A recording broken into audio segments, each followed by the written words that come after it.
Bienvenue dans le monde des rêves. Aujourd'hui, dans notre coin lecture, je vais vous raconter l'histoire de la galette magique de Mamie Lapinou. Mais avant de commencer, prenez une grande inspiration et laissez la magie opérer. Et si vous voulez ajouter un peu plus de magie à cette histoire, n'oubliez pas de tapoter doucement sur le petit pouce en l'air. Cela nous aide à en créer encore plus. Sans plus attendre, l'histoire commence. Il était une fois, dans une forêt enchantée, recouverte d'un doux manteau de neige. Au pied d'un chêne majestueux, on trouvait un petit terrier cosy.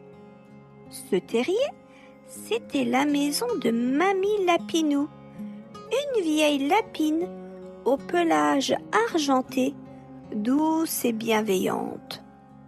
À l'intérieur, c'était un véritable cocoon de chaleur. Une cheminée crépitait doucement, projetant des ombres dansantes sur les murs en bois. Des pots de confiture et des herbes séchées s'alignaient sur les étagères. Des coussins brodés et des tapis moelleux recouvraient le sol. Au-dessus du terrier, dans un creux de l'arbre, vivait la famille Rouge-Gorge. Et plus loin, dans un nid de brindilles, dormait paisiblement la chouette Madame Houlotte. Dehors, les collines étaient saupoudrées de blanc, mais ici et là, la mousse verte commençait à pointer le bout de son nez.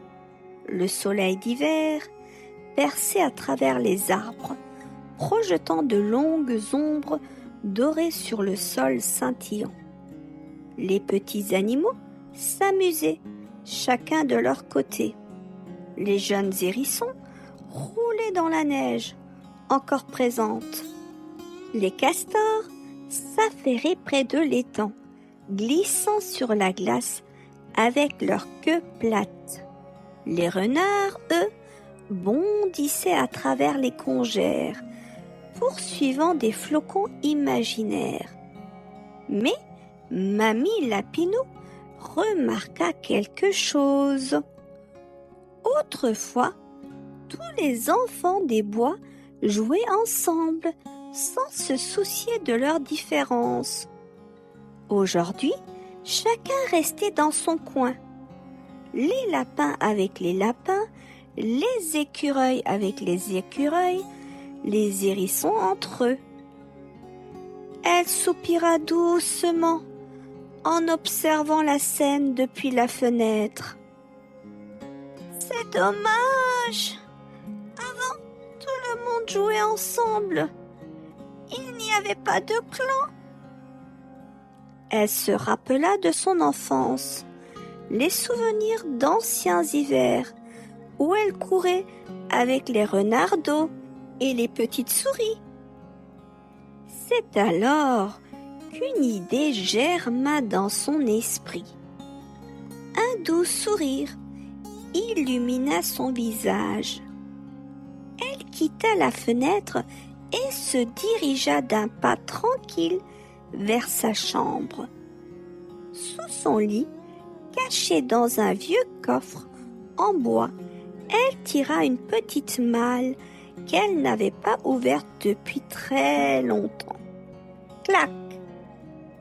Elle ouvrit la malle et ses yeux pétillèrent. « Ah! Voilà ce que je cherchais !» Elle en sortit de vieux ustensiles, des moules en cuivre et de petits sachets d'épices mystérieuses. De retour dans sa cuisine, Mamie Lapinou enfila son tablier, ajusta ses lunettes et se mit au travail. Elle mélangea de la farine, du beurre, du miel et une pincée de cannelle. Puis, elle ouvrit un vieux carnet de recettes, transmis par sa propre grand-mère, et ajouta quelques gouttes d'un extrait secret caché dans un petit flacon.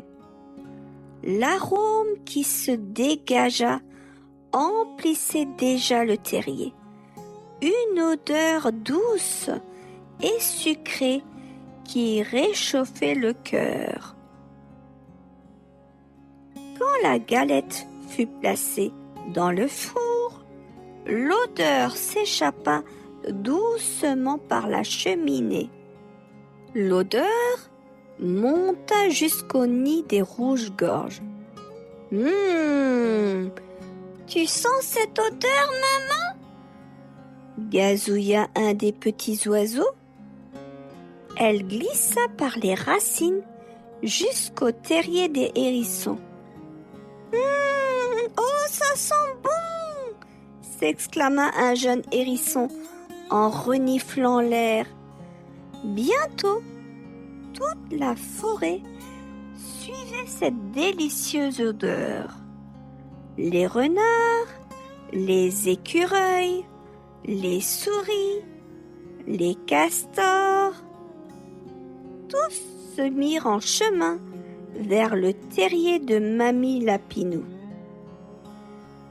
Quand elle ouvrit la porte, Mamie Lapinou découvrit tous les enfants de la forêt, les yeux brillants et les ventres qui gargouillaient.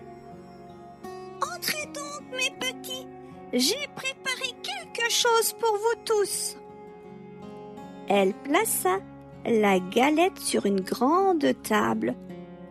Tous s'assirent côte à côte, oubliant leurs différences.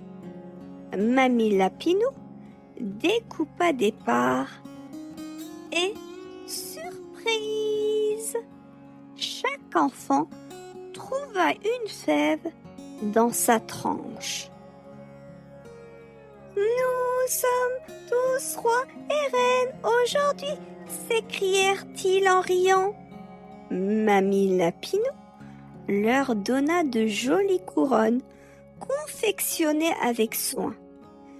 Et pour chacun, elle avait préparé un petit cadeau. Ce jour-là, grâce à une simple galette, la forêt entière s'était réunie. Parfois, il suffit d'un petit geste pour rassembler et partager de grands moments. Et maintenant, prends une grande inspiration. Imagine-toi dans cette forêt, entouré de ces animaux, et essaie de sentir l'odeur de la galette de Mamie Lapinou.